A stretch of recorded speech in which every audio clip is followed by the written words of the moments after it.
মুড়িকে কেন্দ্র করে আস্ত একটা মেলা। শুনতে অবাক লাগলেও এক বর্ণও মিথ্যে নয় একথা। বাঁকুড়া জেলার সুপ্রাচীন জনপদ কেঞ্জাকুড়া। এখানেই দ্বারকেশ্বর নদের চরে প্রতি বছর মাঘের 4 তারিখ বসে 100 বছরেরও বেশি পুরনো এক মেলা, যা পরিচিত মুড়ি মেলা নামে।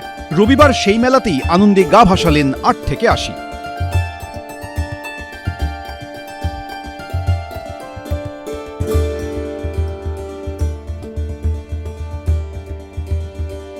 এই মেলার ইতিহাস বড়ই বিচিত্র। সঞ্জীবনী মাতার আশ্রমে মকর সংক্রান্তি থেকে শুরু হয় নাম সংকীর্তন। আগেকার দিনে যখন চারিদিক ঘন জঙ্গলে ঢাকা ছিল, তখন ভক্তরা সংকীর্তন শুনে রাতে আর ফেরার সাহস পেতেন না। রাত কাটিয়ে পরদিন সকালে সঙ্গে আনা শুকনো মুড়ি দ্বারকেশ্বরের জলে ভিজিয়ে খেয়েই বাড়ির পথ ধরতেন তারা। সেই অভাব আর প্রয়োজনের রেওয়াজই আজ উৎসবে পরিণত হয়েছে।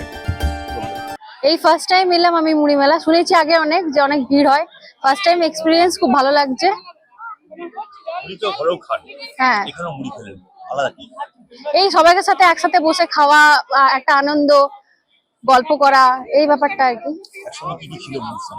মুড়ির সাথে ছিল চপ, টমেটো, ছোলা, আলুর দম, নারকেল, চানাচুর।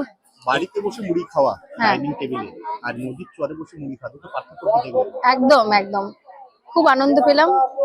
মুড়ি মেলা এসেছে, কতটা ভালো লাগছে? খুব সুন্দর লাগছে এখানে এসে একটা নতুন ভাবে দেখছি। প্রথমবার এসেছি তো খুব সুন্দর লাগছে। আর এখানে দেখছি অনেকেই এসছে, সবাই আমরা বাড়ি থেকে মুড়ি, চানাচুর, পেঁয়াজ, শসা, কাঁচা লঙ্কা সব নিয়ে চলে এসেছিলাম। একটা সময় হরিনাম সংকীর্তনের পরে এখানে যে মুড়ি খাওয়া হতো, সেটা এখন উৎসবের আকার নিয়েছে। হ্যাঁ, কি দেখলেন এখানে এসে? এখানে দেখলাম সবাই বাড়ি থেকে মুড়ি আনে, তারপর এখানে সবাই মিলে একসাথে খায়।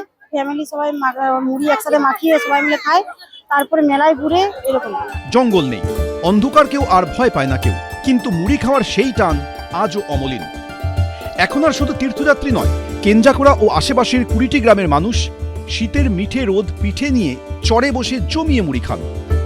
পাতে থাকে চপ, বেগুনি, তেলে ভাজা, ঘুগনি, শশা আর নারকেল নাড়ুর মতো জিভে জল আনা পদ। মেলাটা প্রায় 200 বছর ধরে চলে আসছে। এই মেলাটি যখন শুরু হয় তখন এক সাধু এখানে এক ব্রহ্মচারী ছিলেন। উনি এখানে সিদ্ধি লাভ করার পরে এখানে হরিনাম সংকীর্তন শুরু করেন আশেপাশে গ্রামের মানুষজন নিয়ে। তখন এই আশেপাশে সমস্ত এলাকা জঙ্গলে ঘেরা ছিল, তাই প্রচন্ড ভয় ভীতির মধ্যে উনি এই মেলাটা তৈরি করেছিলেন এবং পাশের গ্রামের মানুষ এসে কেউ বাড়ি ফিরে যেতে পারতেন না, সেই জন্য সাথে করে মুড়ি নিয়ে আসতো এবং মুড়ি খেয়ে হরিনাম সংকীর্তন শুনতো। মুড়ি, সিঙ্গাড়া, চপ, ঘুগনি, আলুর দম, নারকেল নাড়ু, তিল নাড়ু সব কিছু নিয়ে আসা হয়েছে। পার্থক্য আছে, সবাই মিলে বাড়িতে একা একা খাওয়া হয়, এখানে সবাই মিলে একসাথে বসে আনন্দ করে খাওয়া। আর যে যেখানে থাকি আমরা সবাই একসাথে, এই দিনটাতে আমরা একসাথে আসি মুড়ি খাওয়ার জন্য। এই মুড়ি খাওয়ার পিছনে কি একটা কারণ রয়েছে, যে বিশেষত রয়েছে মুড়ি এই বাড়ির মধ্যে খাচ্ছেন প্লাস জল নিচ্ছেন, সেটা মুড়ি থেকে? হ্যাঁ, এখানে এই সংকীর্তন উপলক্ষে আজকে ধুলাট, সেই উপলক্ষে আসা হয়। কেউ আসছেন প্রথমবার, কেউ বা বছরের পর বছর, কিন্তু এই মুড়ি মেলাকে কেন্দ্র করে উচ্ছ্বাস সবারই সমান। ঐতিহ্যের সেই স্বাদ আর সংস্কৃতির এই মেলবন্ধনই বাঁকুড়াকে চিনিয়ে দেয় বারবার। Purnendu Singha report, Bankura, ABP live. ABP Ananda এগিয়ে থাকে, এগিয়ে রাখে।